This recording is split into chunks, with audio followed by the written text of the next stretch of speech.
When I was travelling back and forth with my parents, you'd always look across and my father would say, oh, it's just a big ship with lights on and in the distance, because it was dark. I started my apprenticeship in 1979 as a welder. I'm very proud of that place. It started out as a working place. I have family in there now. They're my working family. In my 45th year as a steel employee in Talbot. When you see the steelworks every day, it fills you with immense pride.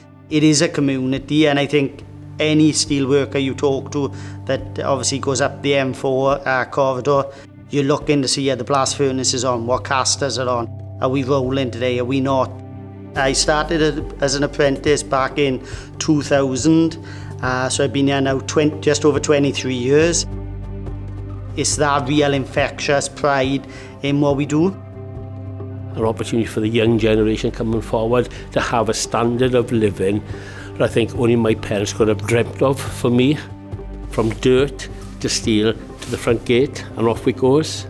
It's there, but it's always steel, and steel is needed. An history of the steelworks has been here for over 100 years, and in reality the town has grown up around the steelworks. The reason the town is here is because of the steelworks.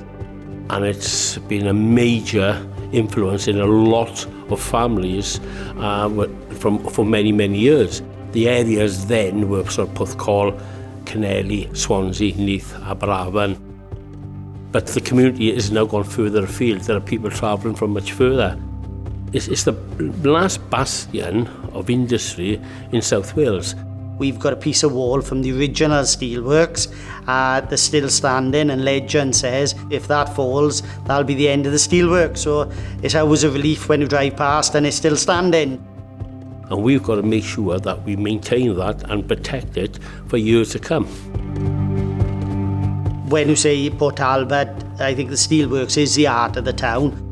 Port Talbot couldn't survive with the steel industry closing, but not only Port Talbot, you look further afield at all the local communities, say in a 30-mile radius. We've only got to look at what happened in South Wales when the mines closed, and this really would be far worse because there's no other jobs to go to.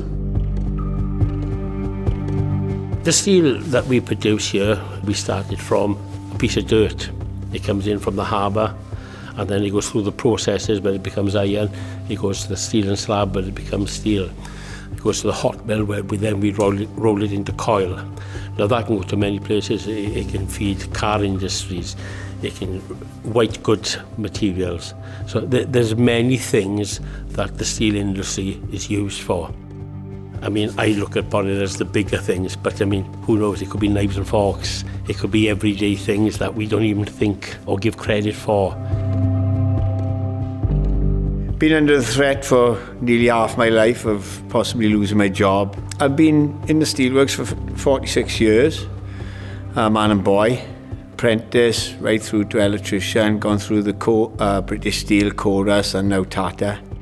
It might be coming true that we could be under the cosh.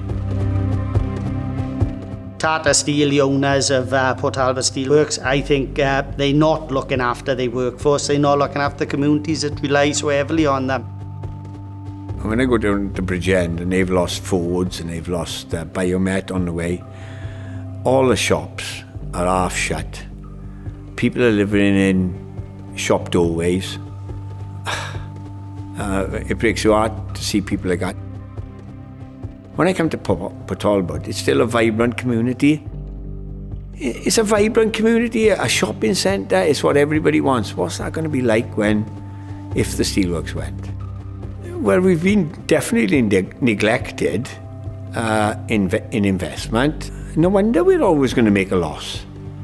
And I think the next move may be what they're threatening at the moment, that they were going to shut this place and we're going to lose 3,000 jobs, 2 furnaces.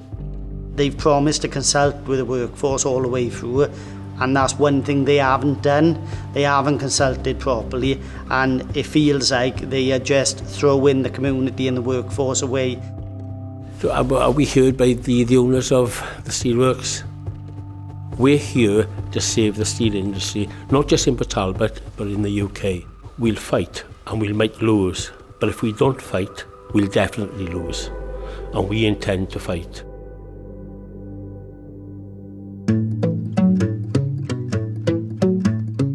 Well, I felt exhilarated, being in a room full of people that want to see a future in Port Talbot and especially steelmaking in the UK.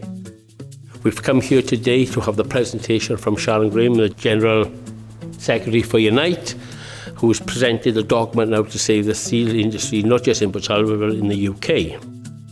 The talk from Sharon was, and when she started off, was fierce. Felt like as if we were all her cubs and being looked after by a lioness. And when you hear the passion coming from her, you sort of forget of where we've been and what we've been through over the last 30 odd years. I think, yeah, the plan is totally different really from every plan we've had before, if I'm honest. This is about looking at the future. This is about changing things so that not in 3 years' time we're not in another reactive position, but we are actually, safe for a long time. I think the 5 key pledges, when you look at each one of them, they're simple and they can make the plan work and secure not only a steel industry, but I think it's integral to the communities of South Wales, but also industry in general in the UK. It's been a very uplifting document, and I think it's going to instill a lot of confidence in the workforce that has been battered these past few months and have lost a lot of confidence in Tata Steel and the government. We need more investment, but I think importantly, more investment will pay back on itself. I think it's about time they live by the values they have and actually have a just transition that allows them to have a sustainable business, but also rewards and protects the faithful employees and communities that have looked after them as well. It fills you with hope because the suggestion is in there that people can now work together, work it as one, and if we're working as one, we will be successful. Not just the workforce, but their families and communities are desperate for a plan that secures the future. Yeah, I think this is a plan that everybody in the community will jump at, and we look downstairs now, there's people wearing the Save Our Steel badges with pride. I think today has given us hope and positivity really. One, it makes you proud of being in a union, and two, I think it gives you the hope that there is a better future, and with commitment from government we can definitely make an industry that succeeds and looks into the future.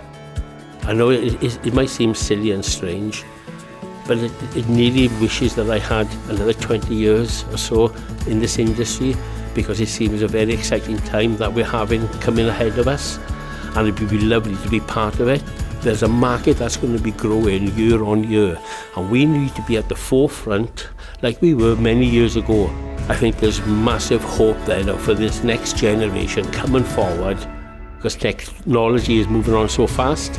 They have an opportunity to produce something that's even greater than what we've produced in the years gone by.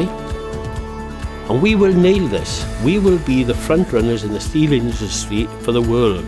People will come to us for the knowledge, for the steel, and for the commitment. And we will be there for them. The steel industry gave me a chance to have a career, a well-paid job and a future, and we want that for our youngsters as well, the children and grandchildren as well. I've achieved so much from having that steelworks in Aberafan and Port Talbot. It's been essential for my growing up, but also for my children growing up. My son now works there. He has the same opportunity that I have had, and I hope that continues for his son. So hopefully now, with this moving forward, we'll be able to sustain the steel industry in the UK and also grow it for the future generations to come.